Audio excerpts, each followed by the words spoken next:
안녕하십니까. 저는 천주교 서울대교구 연령연합회에서 한국천주교회의 상장례를 강의하는 박명진 시몬입니다. 반갑습니다. 오늘은 조상제사 허용과 한국교회의 변화를 공부하겠습니다. 신사참배 문제는 교황청이 신사참배를 공식 허용함으로써 문제가 일단락되었지만 중국과 우리나라 교회를 오랫동안 참혹한 박해의 소용돌이로 몰았던 조상제사 문제는 중국과 우리나라가 아닌 만주국에서 벌어진 공자의례 논란을 계기로 해결되었습니다. 만주국은 1932년에 일본이 중국 동북부, 내이멍구 자치구 동북부에 세웠던 괴뢰 국가입니다. 청나라의 마지막 황제 선통제 푸이를 집정으로 맞아들이고 신징을 수도로 건국하였습니다. 일본의 군사기지로서 관동군이 무단 통치하였으나 일본이 제2차 세계대전에서 패배하자 소멸되고 말았습니다. 가톨릭 교회는 1939년에 그동안 금지하였던 조상 제사를 허용하는 훈령을 공포하였습니다. 1932년에 만주국이 자기 나라 백성을 단결시키기 위하여 공자의례를 의무화하자 이로 인해 만주국 천주교 신자들은 신앙의 위기에 처했습니다. 만주국 교회가 공자의례의 성격을 만주국 정부에 질의하였고 만주국 정부는 그것이 단순히 국가적 사회적 이식일 뿐이라고 답변하였습니다. 만주국 주교들은 이러한 만주국 정부의 답변을 교황청에 보고하였고 교황청은 1935년 5월 8일에 공자의례를 허용하였습니다. 교황청은 공자의례 문제에 대한 공식 입장을 표명하기 위하여 비오 12세 교황이 1939년 12월 8일에 중국 의례에 관한 훈령을 공포하였습니다. 이 훈령은 문화적 적응이라는 이름으로 공자 참배를 허락하였고 고인의 시신이나 영정 또는 위패에 절하거나 기타 존경을 표현하는 것도 허용하였습니다. 이어서 교황청 포교성, 즉 오늘날의 인류 복음화성이 플레네 꼼페르툼, 즉 이제는 분명이라는 단화문을 통하여 중국 신자들에게 단순히 사회적 관습의 의미로만 거행되는 조상제사는 적극적으로 참여해도 되지만 만일 그 예절 속에 종교적이거나 미신적인 요소가 있을 경우는 소극적으로 참여하도록 당부하였습니다. 교황청이 이렇게 조상제사를 부분적으로나마 허용한 배경에는 조상제사가 미신이나 우상 숭배가 아니라 사회문화적 풍속이라고 전향적으로 해석하였기 때문입니다. 우리나라 교회는 비오 12세 교황의 중국 의례에 관한 훈령을 중국 예식과 그에 대한 서약에 관하여 이러한 이름으로 번역하여 경향잡지 1940년 2월호에 게재하였습니다. 이어서 1940년 7월에 교구장들이 조선 8교구 모든 간목의 교서를 발표하여 조상제사에 대한 교황청의 허용에 대해 신앙 도리가 변했다고는 결코 생각하지 말라 이렇게 당부했습니다. 그리고 교회의 도리는 만세 불변하는 진리이며 다만 시대의 변화에 따라 조상제사에 대한 현대인의 정신이 변했기 때문에 용납하는 것에 불과하고 교회는 항상 어느 지방의 관례가 교회 신덕 도리에 분명히 위반되지 않으면 이를 금할 일이 없다라고 하면서 제사에 대한 우리나라 교회 지도자들의 뜻을 분명하게 밝혔습니다. 이처럼 오랜 갈등과 고민 끝에 교회는 비록 완전하지는 않지만 제사를 허용하고 이러한 사실을 교회 공식 기관지를 통하여 발표하였습니다. 교회가 교서를 발표한 이후 한국의 천주교 신자들이 제사 문제를 어떻게 했는지 명확하게 드러나는 문헌 자료를 찾지 못하여 자세하게 알 수는 없습니다. 일부 구전만으로 당시 교회의 실상을 일반화하기는 어렵지만 신자들에게 제사를 지내라고 적극적으로 권유한 일선 삼목자들은 드물었던 것으로 보입니다. 박해 시대부터 신앙을 고수하던 구교우들과 달리 주님의 복음을 전해 듣고 입교한 지 얼마 안 되는 신문 교우들 가운데 일부는 제사를 다시 지냈을 것으로 짐작되지만 교회의 제사 허용 결정을 그대로 따르는 신자들은 많지 않았던 것으로 보입니다.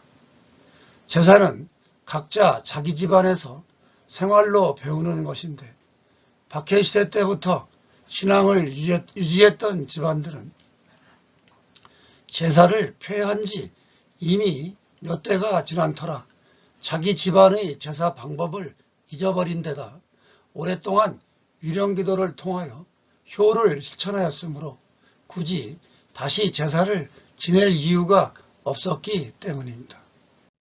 이처럼 보편교회가 공식으로 제사를 허용한 지 20여 년이 지난 1958년에 한국교회의 주교단이 라틴어로 된 한국 천주교 공용지도서를 발간하였습니다.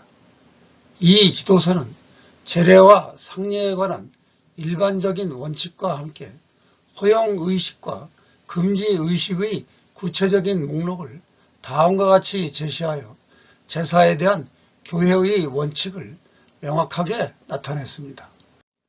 첫째, 1939년 12월 8일에 중국 의례에 관한 훈령을 반포한 이후 한국에서 우리 선조 시대로부터 행하여온 관습을 다음과 같이 허용하였습니다.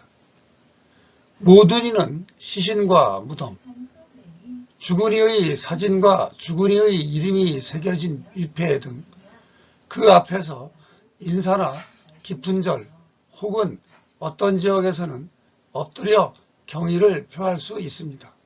참고로 유럽의 어떤 곳에서는 죽은 이를 위하여 기도하기 위하여 시신 곁에 무릎을 꿇는다는 사실을 명기했습니다. 이어 한국의 관습에서 향을 피우는 것은 오늘날 민간적인 존경의 행위임이 분명하다고 이해하면서 이 관습은 도입하지 말아야 하지만 그것의 금지로 인해 해가 예상된다면 새 영세자나 예비자들에 대하여는 유지할 수도 있다고 했습니다.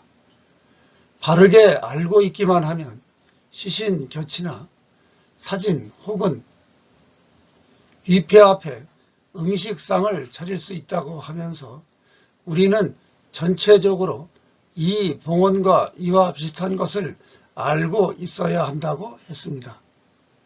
한국 사람들에 의하여 제사라고 불리는 모든 것은 적어도 오늘날은 미신적으로 행하여지지 않아야 하며 그것은 죽은 이에 대한 자녀의 효심이나 친구의 우정을 드러내는 것일 수 있다고 했습니다. 그리스도인인 자녀는 음식을 드리며 스스로 느껴서 다음과 같이 말합니다. 나의 아버지가 계시다면 나는 기쁜 마음으로 이 음식상을 그분에게 드릴 것이다. 그러나 이 잔치에 함께 할 수 없기에 나는 매우 슬프다. 그분의 영정과 위패 앞에 이 상을 봉헌하여 이러한 나의 고통과 자녀로서의 사랑을 표하고자 한다. 이렇게 명기했습니다. 참고로 유럽에서는 무덤 곁에 죽은 이에 대한 충실한 기억의 상징으로 꽃을 놓아둔다고 명기했습니다. 이렇게 많은 부분을 허용하면서도 다음과 같이 특히 분명하게 미신적인 관습은 그 어떤 것도 위법이라고 밝혔습니다. 첫째, 죽은 이의 입에 쌀을 넣는 행위인 반함. 둘째, 홀령들을 위로하고 그들이 저승 여행길에서 죽은 이의 영혼을 괴롭히지 않도록 죽은 이의 집 앞에 신발과 새 그릇의 쌀을 놓아두는 사자밥. 셋째, 다시 돌아오도록 죽은 이의 영을 부르며 죽은 이의 집 지붕이나 그 끝에 죽은 이의 옷을 매달아두는 초혼. 넷째, 죽은 이 곁에 음식상을 차려놓고 죽은 이가 그의 저승여행이 목적지에 이를 수 있도록 배불리 먹는 동안 일정한 시간 문을 닫고 밖에 나가 있는 한문과 유식. 다섯째, 이교인이 관습을 따라 기도문을 외우는 것. 이러한 것들은 모든 가톨릭 신자들에게 엄격하고 절대적으로 금지된다고 명시하였습니다. 1962년에 시작한 제2차 바티칸 공의회는 다른 종교 문화에 대한 존중과 복음의 토착화에 대한 중대한 전기가 되었습니다. 한국 교회는 제2차 바티칸 공의회의 정신을 따라 전통 문화에 대한 연구와 복음의 토착화에 대한 관심이 증대되고 구체적인 실천 방안들을 가시적으로 드러내기 시작했습니다. 제2차 바티칸 공의회 정신의 구체적인 실현과 성숙해진 교회의 전향적인 실천의 가시적인 성과들은 사목회에 의한 전례에도 잘 나타나 있습니다. 이 의안은 부모에 대한 효도를 부모가 살아있을 때뿐 아니라 세상을 떠난 뒤에도 계속하도록 요구하는 교회의 가르침을 따라 조상에 대한 기도를 게을리하지 않음은 물론이거니와 조상 제사를 현대적이고 그리스도교적으로 재해석한 조상 제사 예식을 만들도록 요청하였습니다. 또한 전통적인 제사 형식대로 조상 제사를 지내야 하는 가정에서 종이에 지방문을 써서 만든 임시 신주인 지방을 모시고 제사 때 읽어 신령에게 고하는 글인 축을 읽도록 허용할 것을 요망함으로써 신자들이 처지를 이해하고 배려함은 물론이거니와 한국뿐 아니라 극동 지방의 선교와 토착화를 위해 이 제례 문제에 대해 로마 교황청의 전면적인 허용 조치를 청함이 유망된다. 왜냐하면 현대에 와서 이런 예식은 가톨릭 신앙 정신과 상반되지 않으므로 불필요한 오해와 마찰은 가톨릭 선교와 토착화에 도움이 되지 않기 때문이다. 이렇게 해서 한국 교회의 선교와 토착화에 대한 능동적인 태도 변화를 드러냈던 것입니다. 한국 교회의 토착화에 대한 이러한 적극적인 태도는 이 시안의 마지막 제안사항에서도 지속적으로 드러납니다. 장례 미사를 드릴 수 없는 경우에 한국적인 전통 사상과 풍습을 가미하여 나름대로 발전시켜 토착화할 수 있도록 예식서가 마련되어야 하고 그리스도교를 토착화하기 위해 전통 상제례를 현대에 맞게 그리스도교적인 상제례 예식서를 만들 것을 요망하였던 것입니다. 나아가 조상 제사 문제는 한국뿐만 아니라 중국, 일본 등 극동 지방의 선교와 토착화를 위해 해결되어야 하는 문제이므로 로마 교황청의 전면적인 허용을 요망함이 필요하다. 왜냐하면 금지되어 있는 제사 예식도 현대에 와서는 가톨릭 정신에 상반되지 않으므로 불필요한 오해와 마찰은 복음화에 도움이 되지 않기 때문이다. 이렇게 해서 조상 제사에 대한 교황청이 적극 변화할 수 있도록 노력할 것을 요청하고, 이와 병행하여 현행 가톨릭 기도서를 전면 개편 수정할 것도 요망하였습니다. 아울러 탈상, 기일, 명절 등의 온 가족이 미사에 참여하고 합당한 제례 예식으로 고인을 추모하고 기도할 것을 권유하며, 제례 전에 고해성사를 보고 십자가 밑에 사진을 모시고 촛불을 켜고 정성의 표시로 꽃이나 음식을 진열할 수 있는 등 제사를 지낼 때 준비해야 할 구체적인 행동을 제시하였습니다. 또한 고인의 신상인 신주나 지방은 사진으로 대치하고, 제사 지낼 때에 삼원작과 상식 후에 재관들이 문 밖에 나와 10분가량 기다리는 일인 유식은 묵념으로 하며 축도 살아계실 때 직접 말씀드리듯이 고인에게 간절한 사모와 효성의 마음을 표하는 위령문으로 함이 바람직하다. 이렇게 한 바와 같이 제2차 바티칸 공의회의 정신을 따라 이교도의 관습을 그리스도교적으로 재해석하였던 것입니다. 오늘 강의는 여기까지 하겠습니다. 다음에는 조상 제사에 대한 한국 교회의 적극적인 대응을 공부하겠습니다. 감사합니다.